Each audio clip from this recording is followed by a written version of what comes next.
If you clicked on this video, you probably already read the title, which is basically, is Civivi the best knife value? I would argue yes. Now, I know some of you might have your favorites, and you might say, Spyderco's way better than Civivi, Protec's way better than Civivi, or, you know, a bunch of other different knife companies. Personally, my favorite's Protec.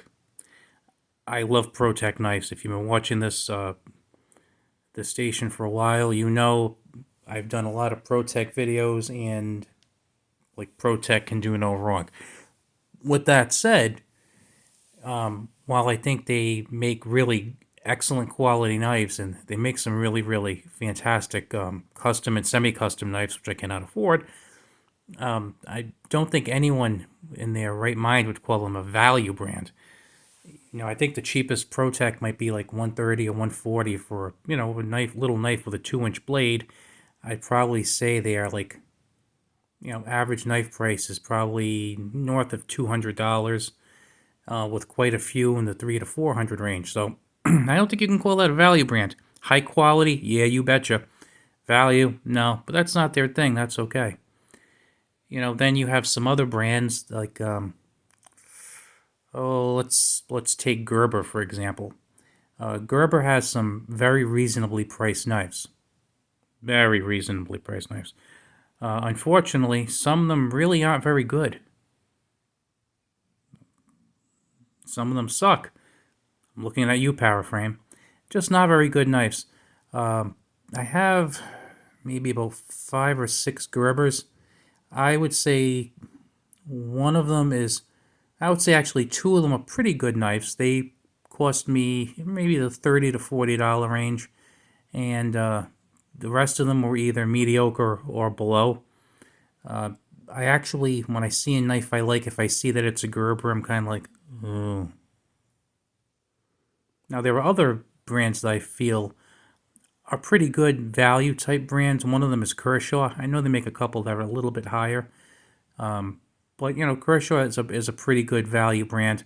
I do have a couple that I'm not too thrilled with, but then I have a couple, like the Shuffle, which were very, very reasonably priced, like $20, $25, and they're great knives. I love the Shuffles. If you do not love the Shuffles, check a couple of videos I have on them and see why I love the Kershaw Shuffle so much. But as far as a company that is a value-based company, has like value price nice, which I'm pretty much calling under $100, and consistently like hit the mark with quality. I got to tell you, for me, it's hard to beat Civivi. I feel like when I buy a Civivi knife, it's going to be good. It's going to be fine. It's going to, be nice out of the box, good quality control. I don't feel like there's any guesses. With some of the other companies, like Gerber, I feel like they're kind of hit or miss. If somebody handed me a Gerber and it was a really good knife, I wouldn't be shocked by it. And if they handed me a knife that wasn't very good, I wouldn't be shocked by it. Whereas if somebody handed me a Civivi and it wasn't very good, I would be really surprised by that. Now, in front of you, we have a few knives. If any of these catch your eye, just look through some of my videos. I think I have a Civivi playlist, as a matter of fact, and you can check out some of these in a little more depth. But like this one is the Cubit, very cool knife, button lock, which I love my Civivi button locks. So this has an aluminum frame, button lock. I forget the steel on this, but that's a fairly new one. These can be had for about $60. This one right here is, I want to say, the Mastodon. This is just crazy, this one. Not the greatest material here. We have, just regular G10 handles. But it is pretty light. The balance is a little off, but look at this thing. It's freaking huge. I mean, it's a pretty nice knife. I like it. This was on sale. I think it was like $43.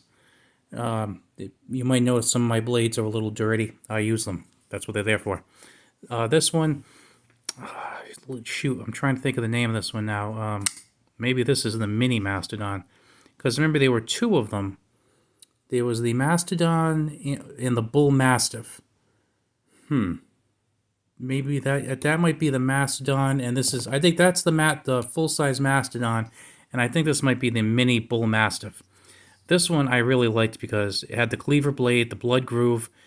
The G10 is not bad on here, and the action's really. Whoops, sorry about that, guys. I hit the tripod. Really not bad at all. This was about 40, maybe like 38. Not bad. This one has probably carried the most of all of these. I like this one because it has the micarta worn in pretty nice, and it is a button lock, and it has flippers and some very, very cool Damascus. The other thing I like about this is that we have 3-inch carry laws where I live for concealed carry, and this is like 2.98 inches. This is the Altus. This is the original one that came out. And next to it is its little brother here. Actually, I guess maybe fraternal twin brother. This is also the Altus, but it has aluminum scales, and I like this one very much too. This one, this knife feels pretty good. Because this has the micarta and Damascus, I think I paid like $85 or $90 for it. But just the regular Altus at the time was going for like 67 or 68. I believe this one is also about 67 or 68. And of course, because of the aluminum scales, it is a bit heavier, but I think it's really worth it in my opinion. And this is the only one that cracked $100, and I didn't buy it. This was actually a birthday gift from my wife, and it was the funniest thing because she absolutely nailed it when she got this. I didn't say I wanted this knife or anything. I don't even think I was familiar with this knife when she got it for me. Now this is a Civivi Elementum. Okay, I mean, this is like their flagship, really, in my opinion. And of course, I was familiar with the Civivi Elementum, but I didn't know that they made this like totally tricked out version. This is shredded carbon fiber scales on both sides, deep carry pocket clip, and it's also a button lock. Unlike the other ones, it doesn't have a flipper or anything, because that's another thing. I also love button locks, and it has that really cool Damascus pattern. So she ended up getting me a knife with that was a button lock, which I love. I don't think she realized how much I love button locks. I think she knew, but I don't think she actually realized just how much I love them. Marbled carbon fiber and Damascus, and I think this is like $107 or $108. But again, to get to $107 or $108, you have a Damascus blade and marbled carbon fiber. So I would still, even though it's over 100, and with all those bells and whistles, it's still kind of a value thing, because how many knife companies throw a special version of their knife up with Damascus and marbled carbon fiber and still keep the price at barely over 100? Now, like I said, I'm probably also a little swayed by the fact that they make so many button locks. Like I said, besides the Altus and the Cubit, they also, and then the Elementum button lock, they also make the Conspirator, the Chevalier, and the Cogent. And I need to pick up all three of those because I like all three of them very, very much. The only reason why I haven't picked them up to this point is basically because of the way I dress. I don't have as much occasion to open carry a knife. Like I said, we can open carry any blade length, but concealed carry is 3 inches or less. So when I see a 3.5 or a 4-inch blade that's on a really cool knife, I tend to say, "Oh, I'd like to get that." Whereas if I see it's 3 inches or less, I'm like, "I'm getting it," and I get it right away because I just really like those knives. But as you can tell by looking at these knives, they come with decent blade steels. They come with decent scales, good fit and finish, no blade play, good centering, and like I said, the prices are pretty cheap. Like this one, like $62. This one, again, low 40s, high 30s. Because this one was fancy schmancy, 85 to 90. This one was probably low to mid 60s, and this one, because it's fancy schmancy, It's over a little over 100. But right now I was on the Blade HQ website, and you'll notice in my description I am not a member of the Blade HQ affiliate program or anything. So there's no links to click. So just go to Blade HQ if you're interested in what I'm saying. But they have lots of Civivis right now that are discontinued, 25 to like $35. They have like the Backlash. There's this other one. I think it's called the NOX. I wasn't familiar with that. That's a pretty cool knife. The Fracture, the Ferrum Forge Odium, which was designed by Ferrum Forge, made by Civivi. They have some really, really great stuff there. And like I said, their regular prices are pretty cheap. You can get a lot of Civivis for 45 to like say $65, which again I consider pretty reasonable. And if you're the kind of person who uses your free time to watch knife videos like this, I'm thinking you probably think that $50, give or take a few dollars, is pretty reasonable too. And there's so much to look at. Now I know some people have an issue with Civivi because they're Chinese made. I sometimes have issues with Chinese made products. Or actually, you know what? I'll even say, instead of specifically Chinese made, foreign made. And I'll tell you what the issue is. I have no issue with these being Chinese made because Civivi is a Chinese company. So they make them in China. They also make a certain quality of product, and I get that quality of product for my money, and I'm paying a fair price for it. What I have a big issue with is when I see American companies making stuff in foreign countries. I'll give you an example. I have a Spyderco paramilitary and what's a PM2, okay? And I had a Delica. I sold the Delica.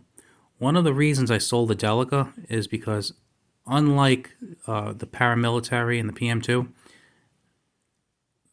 those two knives are, if you read the blade, are made in Golden, Colorado, USA, Earth. The Delica, it just bugged me that it was made in Seki City, Japan. Now, some of you might be ready to say, well, Seki City is really well known for steels and knife making, and a lot of high quality knives are made there. And you know what? You are correct on all counts. Seki City has a long, proud history of creating knives. Some of the knives that are created there are very high quality, and the knives that are made by Spyderco in Japan are high quality knives. Spyderco also has a couple of knives that are made in Italy, and I'm trying to think of. I think they might also have their Bird brand, which is made in China. My big issue here is, if you're going to charge so much money for a knife, make it in the United States. The big argument with making stuff in the United States is that the labor costs and the product costs are too high in the United States, so they have to make them in other countries to be affordable. Well, something with the Delica, you can get those for like $80, $90, $100. You know what? Make it in the U.S. I'll pay $110 or $115 for it. I don't care. Make it in the U.S. I'd pay more for a U.S. If there was a U.S. branded version, I'd pay more for the U.S. branded version than the Japanese version. Same thing when they make some of their fancier model knives, and they'll charge $300 or $400 for it. I really don't believe that a knife that's made in Japan for $400 can't be made in the U.S. and also sold for $400. But you know what? Let's say I'm wrong on that, and they have to charge a little more. Charge it. You know what? If we're crazy enough to spend ridiculous sums of money on a knife, at a certain point, it's like, what's $10 or $15? If we were the kind of people who were happy with $10 knives, we might see a $25 knife and go, whoa, I'm not spending $25 on a knife. I'll go 10.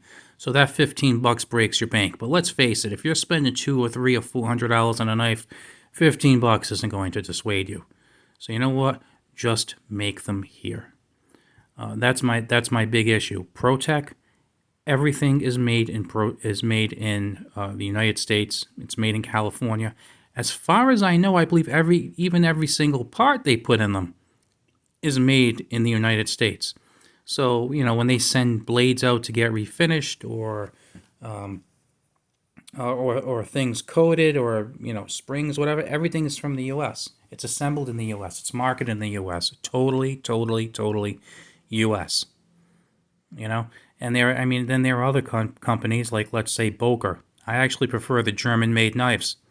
If I see something was actually made in Solingen, like not just stamped Solingen, but like actually a Solingen-made knife, I'd pay more for that because I appreciate the quality of the work that's done by those factory workers in Solingen, and the quality.